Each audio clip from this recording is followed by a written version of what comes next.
बॉलीवुड में ऋषि कपूर, करण जौहर और रेखा जैसी कई शख्सियतों की जिंदगी पर किताब लिखी जा चुकी है और अब बारी है ड्रीम गर्ल हेमा मालिनी की। स्टारडस्ट के पूर्व एडिटर और प्रोड्यूसर राम कमल मुखर्जी ने हेमा मालिनी की जिंदगी पर बियॉन्ड द ड्रीम गर्ल किताब लिखी है।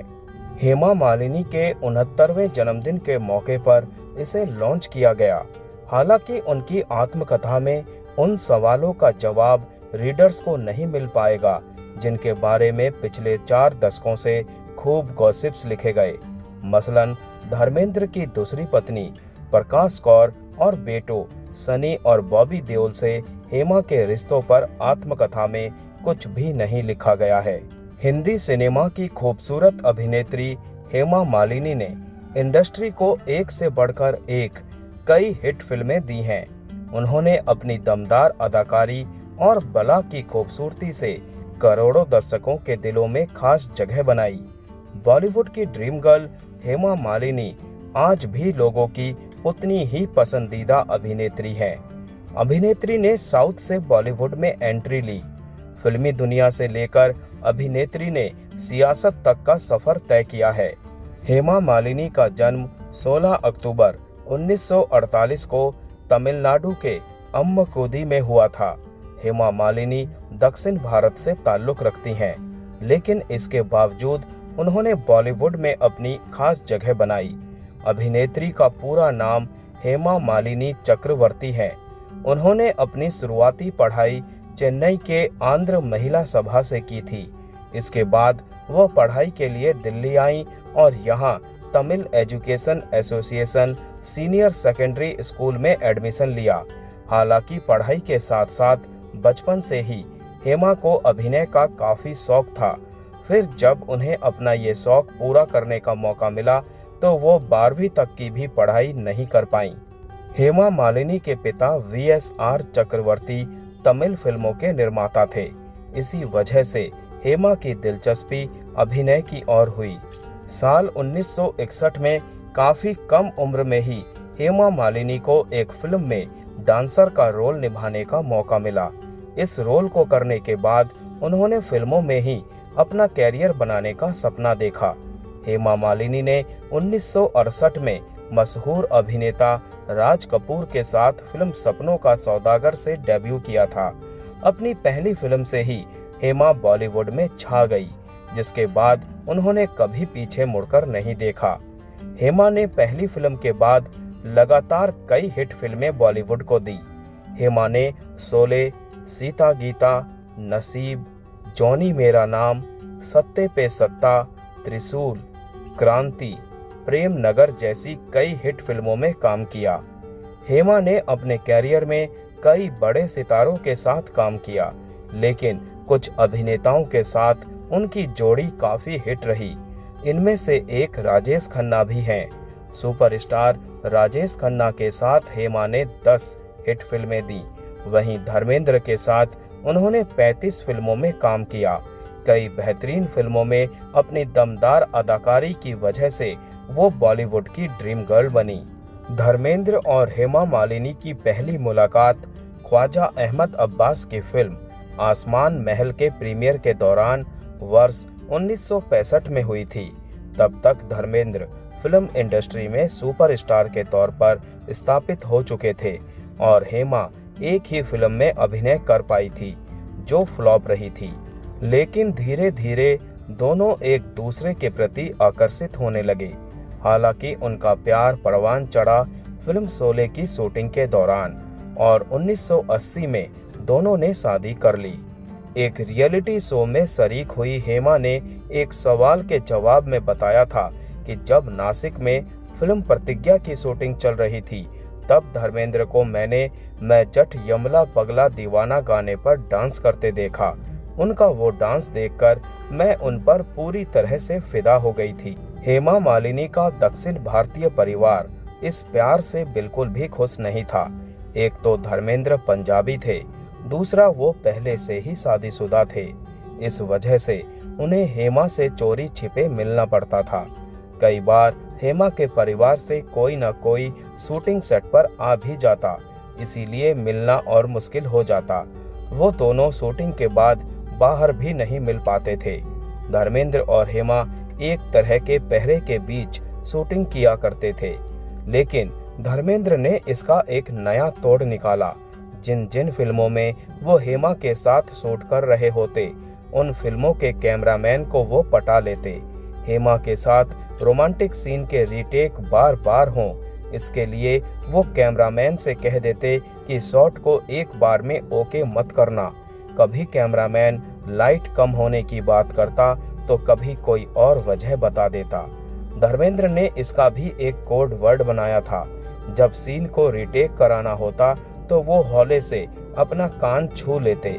इसी तरह जब उन्हें सीन को ओके करना होता तो वो अपनी नाक को सहलाते। इस तरह वो हेमा के साथ लंबा वक्त बिता पाते थे। हेमा की शादी उनके भाई के घर से हुई थी। ये तमिल वेडिंग थी। कहा जाता है कि धर्मेंद्र और हेमा दोनों ही इसी तरह से शादी करना चाहते थे। Hema Malini beyond the dream girl के मुताबिक धर्मेंद्र के पिता केवल कृष्ण सिंह देओल हेमा और उनकी फैमिली को बहुत पसंद करते थे। हेमा ने बुक में बताया है कि केवल कृष्ण सिंह देओल अक्सर चाय पर पिता और भाई से मिला करते थे।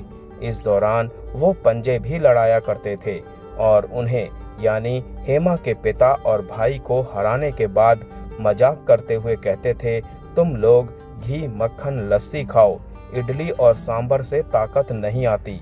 इसके बाद वे खूब हंसते थे। हेमा की बुक में धर्मेंद्र की मां सतवंत कौर के साथ उनके रिश्ते का जिक्र भी किया गया है। हेमा के मुताबिक धर्म जी की मां सतवंत कौर बहुत ही अच्छी महिला थी। मुझे याद है कि एक बार वो मुझसे मिलने जुहू के एक डबिंग स्टूडियो में आई थी। उस वक्त मैंने ईसा को कंसीव किया था। उन्होंने घर में किसी को नहीं बताया था। मैंने उनके पैर छुए और उन्होंने कहा, बेटा खुश रहो हमेशा। मुझे ये देखकर बहुत खुशी हुई थी। हेमा ने इंटरव्यू में आगे कहा था कि भले ही मैं कभी प्रकाश कौर के बारे में बात नहीं करती, लेकिन मैं उनका बहुत सम्मान करती हूँ। मेरी बेटियां भी धर्म जी की फैमिली का पूरा सम्मान करती हैं। दुनिया मेरी लाइफ के बारे में विस्तार से जानना चाहती है, लेकिन ये दूसरों को बताने के लिए नहीं है। इससे किसी को मतलब नहीं होना चाहिए। 100 से ज्यादा फिल्में कर चुकी हेमा मालिनी के बारे में एक दिलचस्प बात यह है कि हेमा कभी भी एक्ट्रेस बनना नहीं चाहती थी। मां जयलक्ष्मी के सपने को सच करने के लिए उन्होंने फिल्मी दुनिया की राह पकड़ी। मां ने इन्हें क्लासिकल डांस सिखाने का जिम्मा उठाया। पिता वीसीआर चक्रवर्ती का तबादला चेन्नई हुआ और यहाँ हेमा ने डांस सीखा। 10वीं तक पढ़ाई के बाद से ज्यादातर समय डांसिंग में ही गुजरा। फिल्मों में हाथ आजमाना चाहा तो रिजेक्ट कर दी गईं। 2 कारण थे। एक, हेमा बहुत दुबली थी। दूसरा, फिल्म इंडस्ट्री के कुछ लोगों को इनका नाम पसंद नहीं आया। रिजेक्शन का असर हेमा से ज्यादा मां पर हुआ। मां की खुशी के लिए उन्होंने खुद को फिल्मों के लिए तैयार किया। आज हेमा मालिनी फिल्मी दुनिया का एक प्रतिष्ठित नाम है। जितना ड्रामा इनकी फिल्मों में होता था, उतना ही निजी जिंदगी में भी रहा। बॉलीवुड फिल्मों की टॉप एक्ट्रेसेस में से एक हेमा ने तमिल फिल्म से एक्टिंग कैरियर की शुरुआत की थी। पहली फिल्म मिलने तक का उनका सफर कई उतार चढ़ाव से भरा था। हेमा फिल्मों का ऑडिशन देने जाती थी, लेकिन रिजेक्ट हो जाती। एक के बाद एक लगातार कई रिजेक्शन हेमा को मिले, पर उन्होंने हार नहीं मानी। किस्सा ये भी है कि 1961 में जब हेमा ने एक तमिल फिल्म में पहली बार एक्टिंग करने का मौका मिला, जैसे ही हेमा ने एक्टिंग करना शुरू किया, वैसे ही फिल्म डायरेक्टर ने ये कहकर उनको रिजेक्ट कर दिया कि वो बहुत पतली हैं और हीरोइन नहीं बन सकती हैं। उसके बाद ये रोल विन्निरदाई निर्मला को दिया गया। डायरेक्टर का कहना था कि हेमा का नाम बदलकर सुजाता रख दिया जाए। हेमा और उनका परिवार इस बात से बहुत दुखी था। साथ ही ये भी कहकर मना कर दिया कि उनके अंदर हीरोइन वाली कोई बात ही नहीं है। इस बात से उनकी माँ और वो दोनों बहुत आहत हुई थी। पर हेमा के मन में ये सुकून था कि उनको अब फिल्मों में काम नहीं करना होगा। लेकिन जब हेमा ने अपनी माँ को इन बातों से उदास और परेशान देखा तो उन्होंने मन में ये ठान लिया कि मैं एक्टिंग करके दिखाऊंगी और मेरा नाम भी हेमा मालिनी ही रहेगा। इसके बाद वो कई सारी तमिल फिल्मों में छोटे मोटे रोल करने लगी। कई छोटे तमिल फिल्मों में काम करने और कुछ फिल्मों में रिजेक्शन मिलने के 4 साल बाद हेमा ने राज कपूर की फिल्म सपनों के सौदागर से डेब्यू किया। हेमा मालिनी ने राज कपूर के साथ फिल्म सपनों का सौदागर से हिंदी फिल्मों में एंट्री की थी। इस फिल्म के लिए हेमा ने राज कपूर को स्क्रीन टेस्ट दिया था। टेस्ट के दौरान राज कपूर ने अपने दोस्तों को स्टूडियो में बुलाया और कहा, इस लड़की को देखिए, ये एक दिन बहुत आगे जाएगी। जबकि ऑडिशन के दौरान हेमा ने साफ कह दिया था कि उन्हें अभिनय की ज्यादा जानकारी नहीं है। राज कपूर के इस फिल्म से बॉलीवुड में कदम रखने के बाद हेमा ने कभी भी पीछे मुड़कर नहीं देखा। इसके बाद 1972 में रिलीज हुई फिल्म सीता और गीता से हेमा मालिनी ने इतिहास रच दिया। इस फिल्म में हेमा ने डबल रोल किया। ये रोल बहुत खास भी था क्योंकि इससे पहले एक्ट्रेसेस को डबल रोल बहुत कम ही मिला करता था। इसके बाद हेमा ने कई सारी फिल्में की, लेकिन 1975 में रिलीज हुई फिल्म शोले उनके कैरियर में एक बहुत बड़ा हिट रहा। इस फिल्म में वो जया बच्चन, धर्मेंद्र और अमिताभ बच्चन के साथ नजर आई थी। बसंती के रोल में नजर आई हेमा ने अपने डांस से भी लोगों का दिल जीता था। बसंती के हाव भाव और डायलॉग आज भी लोगों को बहुत पसंद आते हैं। 1977 में रिलीज हुई फिल्म ड्रीम गर्ल भी हेमा मालिनी के कैरियर में अब तक की सभी फिल्मों से अलग थी। इस फिल्म के बाद ही उनका नाम ड्रीम गर्ल रख दिया गया। हेमा मालिनी की फिल्म सपनों का सौदागर जब रिलीज हुई थी तब उनकी मां काफी खुश हुई। इसके बाद उनकी मां ने हेमा को एक कार गिफ्ट करनी चाही। कार लेने के लिए वो हेमा के साथ भीम सिंह के गैराज गई। सपनों के सौदागर के रिलीज के बाद हेमा के कई बड़े फैन हुए और उनमें से ही एक थे भीम सिंह। कई कार देखने के बाद हेमा को एक विदेशी कार पसंद आई, पर इसके लिए उनके पास 5,000 रुपए कम थे। भीम सिंह ने पैसे कम होने के बावजूद हेमा को वो कार दे दी।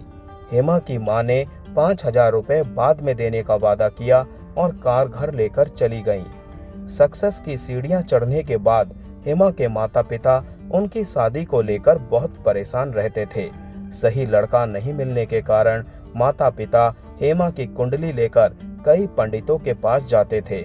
जब उन्हें हेमा और धर्मेंद्र के रिश्ते पर शक हुआ तो उन्होंने हेमा के साथ आउटडोर की शूटिंग में जाना भी शुरू कर दिया।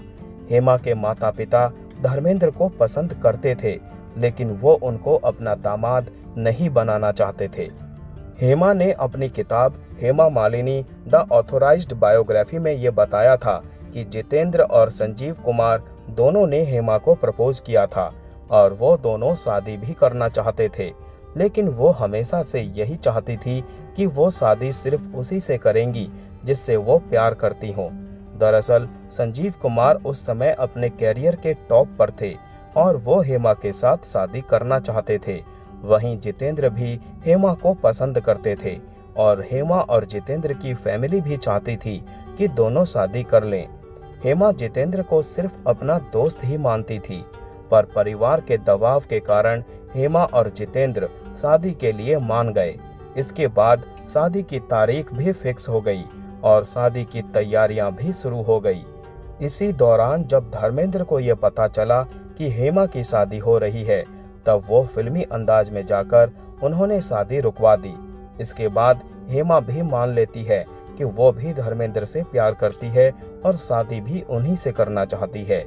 1980 में आखिरकार दोनों की शादी हुई। हिंदू मैरिज एक्ट के हिसाब से पहली पत्नी के रहते दूसरा विवाह मुमकिन नहीं था, इसीलिए धर्मेंद्र ने धर्म बदलकर इस्लाम कबूल किया और इसके बाद उन्होंने हेमा से शादी की। बाद में तमिल आयंगर रीति रिवाज से भी दोनों का विवाह हुआ। धर्मेंद्र और हेमा की मुलाकात एक फिल्म की प्रीमियर पर हुई थी। जब हेमा ने पहली बार ही धर्मेंद्र को देखा था तो उन्हें बहुत पसंद आए थे। साथ ही हेमा का ऐसा भी कहना था कि अगर धर्मेंद्र के जैसा उन्हें कोई मिल जाएगा तो वो उससे शादी कर लेगी। इधर धर्मेंद्र के मन में हेमा को लेकर सेम टू सेम यही ख्याल थे। शादीशुदा होने के बावजूद भी धर्मेंद्र को हेमा पहली ही नजर में पसंद आ गई थी। इसके बाद दोनों फिल्म तुम हंसी मैं जवां में नजर आए। किस्सा ये भी है कि जब धर्मेंद्र हेमा के साथ कोई सीन शूट करते थे तो वो कैमरामैन को पैसे दिया करते थे। वो ऐसा इसीलिए करते थे कि कैमरामैन कई बार रिटेक ले और वो ज्यादा समय हेमा के साथ बिता सकें। अपनी बायोग्राफी में उन्होंने लिखा है कि धर्मेंद्र से शादी के बाद वो कभी प्रकाश कौर से नहीं मिली, क्योंकि वो उनके परिवार में परेशानी पैदा नहीं करना चाहती थी। हेमा मालिनी ने अपने किताब में बताया है कि उन्होंने कभी धर्मेंद्र के घर के अंदर कदम नहीं रखा है। शुरुआत से ही वो इस बात को लेकर साफ थी कि वो धर्मेंद्र की दूसरी फैमिली में इंटरफेयर नहीं करेंगी। शादी से पहले वो प्रकाश कौर से कई इवेंट में मिली, मगर शादी के बाद से दोनों कभी एक दूसरे के सामने नहीं आई हैं। मैं किसी को परेशान नहीं करना चाहती थी। धर्म जी ने मेरे और मेरी बेटियों के लिए जो कुछ भी किया, मैं उससे खुश हूँ। उन्होंने एक पिता की भूमिका निभाई, जैसा कि कोई भी पिता करता है। मैं इसी में खुश हूँ। हेमा मालिनी ने आगे कहा कि आज मैं एक कामकाजी महिला हूँ और मैं अपनी गरिमा बनाए रखने में सक्षम हूँ, क्योंकि मैंने अपना जीवन कला और संस्कृति को समर्पित कर दिया है। उन्होंने आगे कहा, हालांकि मैंने कभी प्रकाश कौर के बारे में बात नहीं की, लेकिन मैं उनका बहुत सम्मान करती हूँ। दुनिया मेरे जीवन के बारे में विस्तार से जानना चाहती है, लेकिन ये दूसरों के जानने का काम नहीं है। ये किसी का भी काम नहीं है। मेरा जीवन मेरा अपना है। तो दोस्तों, आज का वीडियो यहीं समाप्त करते हैं। मिलते हैं नेक्स्ट वीडियो में। तब तक के लिए आप सभी को tata bye bye, take care.